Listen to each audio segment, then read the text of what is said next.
पश्चिम बंगाल की राजनीति में एक बार फिर बड़ा घटनाक्रम सामने आया है। टीएमसी की वरिष्ठ नेता और पूर्व मुख्यमंत्री ममता बनर्जी की करीबी माने जाने वाली चंद्रमा भट्टाचार्य ने पश्चिम बंगाल के प्रदेश अध्यक्ष से इस्तीफा दे दिया है।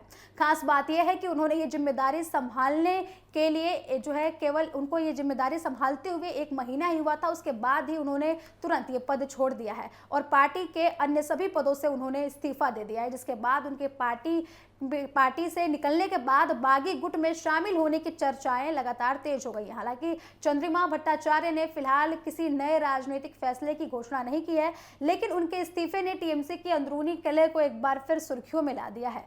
दूसरी ओर पूर्व मुख्यमंत्री ममता बनर्जी ने दावा किया है कि चंद्रिमा पहले से ही पार्टी छोड़ने की तैयारी कर रही थी। चंद्रिमा भट्टाचार्य ने मीडिया से बातचीत में बताया कि उन्होंने ये फैसला ममता बनर्जी को फोन पर सुनाई और इस पर नाराजगी भी जताई है। दरअसल शुक्रवार को टीएमसी के बागी गुट के नेता ऋतव्रत बनर्जी अपने समर्थकों के साथ कोलकाता स्थित पार्टी मुख्यालय भवन पहुंचे। उस समय चंद्रिमा भी वहां मौजूद थी, लेकिन कुछ देर बाद वहां से चली गई। अब बताया जा रहा है कि इस घटना के बाद ममता बनर्जी नाराज हो गई थी। उनका मानना था कि चंद्रिमा ने बागी गुट का साथ दिया है।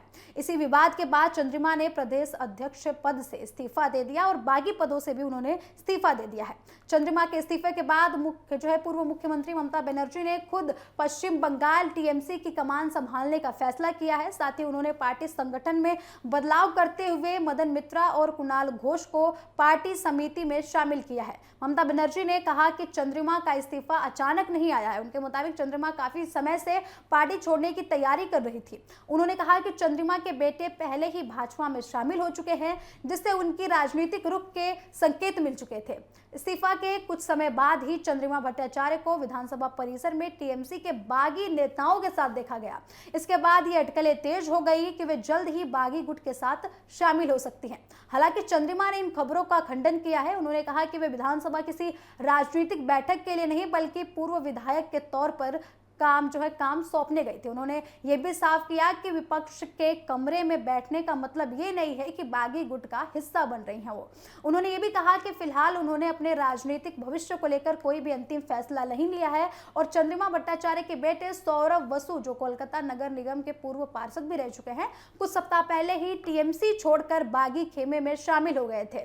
वे भी विधानसभा में हुई बागी नेताओं की बैठक में मौजूद थे। अब इसी वजह से राजनीतिक गलियारों में ये चर्चा तेज हो गई है कि चंद्रिमा जल्द ही नया राजनीतिक रास्ता चुन सकती है। इस्तीफे के बाद ममता बनर्जी ने बागी नेताओं पर तीखा हमला बोला है। उन्होंने कहा कि जिन नेताओं ने टीएमसी के चुनाव चिन्ह पर चुनाव जीता, वही आज पार्टी के खिलाफ बयान दे रहे हैं। ममता ने आगे ये भी कहा है कि पार्टी ने इन नेताओं को पहचान और सम्मान दिया, लेकिन अब वे उसी पार्टी के साथ विश्वासघात कर रहे हैं। उन्होंने आरोप लगाया कि कई बागी नेता खुलकर भाजपा के लिए काम कर रहे हैं। उन्होंने ये भी कहा कि यदि उनमें हिम्मत है तो सीधे भाजपा में शामिल होकर जनता के सामने आए। उन्होंने ये भी कहा कि तृणमूल भवन पर कब्जा करने से पार्टी खत्म नहीं हो जाती, क्योंकि पार्टी की असली ताकत उनके कार्यकर्ताओं से आती है। ममता बनर्जी ने भाजपा पर भी गंभीर आरोप लगाए हैं। उन्होंने कहा कि पश्चिम बंगाल विधानसभा चुनाव में वोटिंग, मतदाता सूची और मतगणना प्रक्रिया को प्रभावित कर भाजपा ने सत्ता हासिल की है। उनका आरोप है कि केंद्रीय सुरक्षा बलों की मदद से मतगणना केंद्र पर कब्जा किया गया और चुनावी प्रक्रिया को प्रभावित किया गया।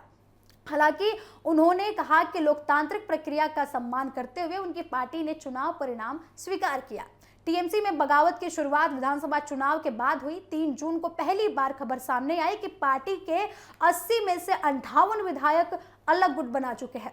इन विधायकों ने पार्टी से निकाले गए विधायक ऋतव्रत बनर्जी को अपना नेता माना और विधानसभा स्पीकर को समर्थन पत्र सौंपा। बागी विधायकों ने मांग की कि ऋतव्रत बनर्जी को नेता प्रतिपक्ष बनाया जाए। बाद में विधानसभा स्पीकर ने इस मांग को मंजूरी भी दे दी। इसके बाद 22 जून को बागी गुट की प्रतिनिधि बैठक हुई, जिसमें नए अध्यक्ष, उपाध्यक्ष और 30 सदस्य राष्ट्रीय कार्यकारिणी सदस्य उसका गठन किया गया।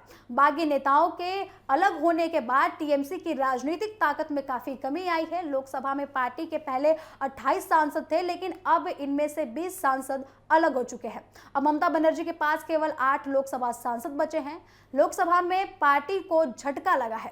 13 सांसदों में से 4 सांसद इस्तीफा दे चुके हैं, जिसके बाद पार्टी के पास अब केवल केवल 9 सांसद ही बचे हैं।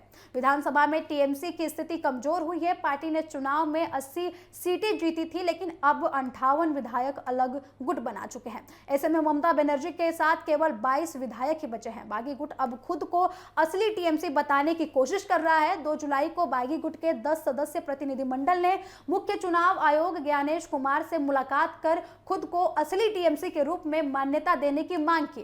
प्रतिनिधिमंडल ने चुनाव आयोग को पार्टी में किए गए संगठनात्मक बदलावों और नई राष्ट्रीय कार्यकारिणी की जानकारी भी दी। उनका कहना था कि पार्टी के 2/3 से अधिक निर्वाचित प्रतिनिधि उनके साथ हैं, इसलिए उन्हें अलग दल के रूप में मान्यता मिलनी चाहिए। फिलहाल पश्चिम बंगाल की राजनीति में टीएमसी के भीतर चल रहा यह संघर्ष लगातार गहरा होता जा रहा है। चंद्रिमा भट्टाचार्य का इस्तीफा इस विवाद को और भी बढ़ा दिया है। अब सभी की नजरें इस बात पर है कि आगे किस राजनीतिक दल या फिर किस गुट के साथ अपना भविष्य वे तय करने वाली है और चुनाव आयोग बागी गुट की मांग पर क्या फैसला लेता है, इस पर सबकी नजरें टिकी हुई हैं।